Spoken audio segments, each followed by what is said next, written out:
Hi, everyone.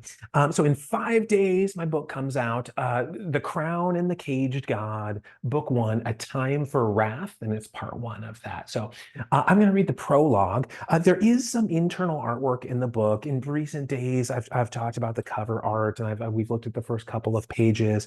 But let me show you. There's one bit of internal artwork, and here's my rough sketch of it. The first sketch I did for it is this. It's not good, but I was trying to figure out body proportions and how it was going to look, and this one was getting better. I sort of had it down in terms of the general look of it, and then I did the final drawing. This is just a pencil drawing right now. In the book, I added a little bit of color to it. The book is actually black and white. The print book is black and white, so it doesn't matter. But here, you'll see a little bit of color. But I'm going to share my screen and we will together read the prologue of that book, of my book, The Crown and the Caged God.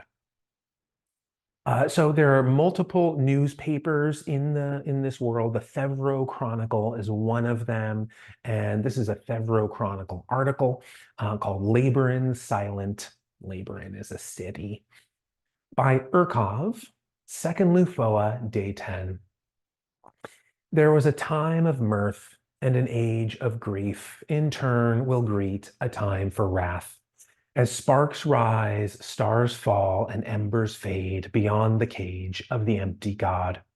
To sprout new seed from rain and rot, the sweetest fruit must first lie down. Lifeless it writhes, deathless it dies, while Lord, mortal, mother, and child all await the new crown's rise. Book of Druin 33. At the first brushstrokes of dawn, on the second day of Second Lufoa, the thorn star arrived. It hung low over Labaron, painting the sky with its menacing glow and staining the rising sun. Countless stories begin with similar portents, but it's been a long span since it last began. Details of the present story remain sparse as we have yet to receive the writer's report.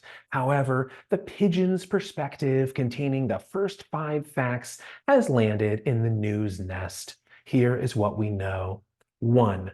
The attack on Labaron occurred at sunset on the second day of Second Lufoa, and the battle lasted well into the night. 2. The nameless hunt arrived at the city's border shortly before the loathsome lurker from Thorn was seen approaching. 3. The hunt was aided by a roving band of Rotarites and Labaron's bravest locals. Although the 3 armies displayed no collaboration, they managed to succeed, driving the sinister stalker back to Thorn. 4. The exact number of casualties is unknown, but it exceeds 1,000. All victims were either Liberi or members of the Nameless Hunt.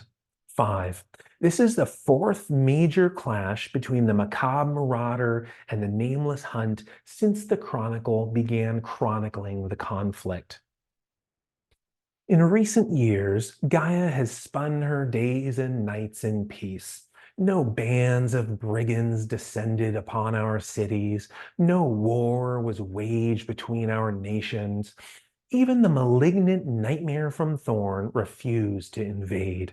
Night after night, as Gaia continued her eternal procession around the sun, all our fears went unfulfilled, and so, day after day, they slowly decayed.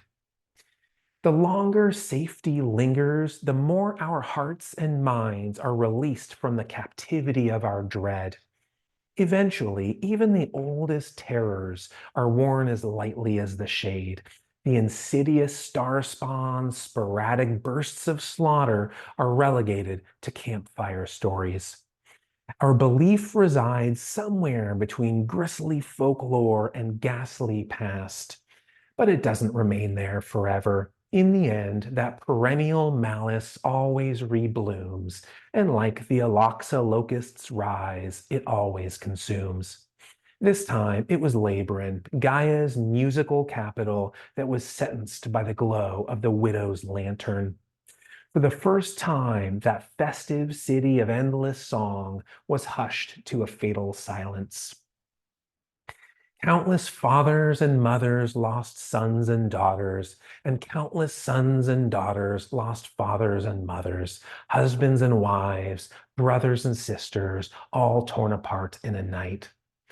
Across our connected continents, there may be 7 distinct faiths that divide us, but there is also one that unites us. It is the fate of every Gaian to be ruled by the heart, that tender spirit seated on the throne of our souls, jailed within our ribs, forever beating its message of love. And today, thousands of hearts are broken. The details of a writer's report need not be described to understand the depth of tragedy felt by the many. The mourning bell will be tolling for weeks to come, but in these dark and despairing times, we can take solace in the words of Druin. Scrawled in the ancient immutable language of the heart, the meaning is just as clear today. The longest night is always followed by dawn's bright sun, and so too does all grief ultimately give way to mirth. Thus, together, may we have the patience to let time, the eternal alchemist, complete its transmutation. Upon the close of the deepest night, the monarch's rise still burns away all gloom. The first dream may bloom the blackest sky, but even in dark hearts, the mortal river renews its life. Book of Druin 66. And that's the end of the prologue. I will check back in more in the coming days. The book will be out in 5 of those days. And in the meantime, I hope you find all sorts of inner peace. And I will see you soon. Bye, everyone.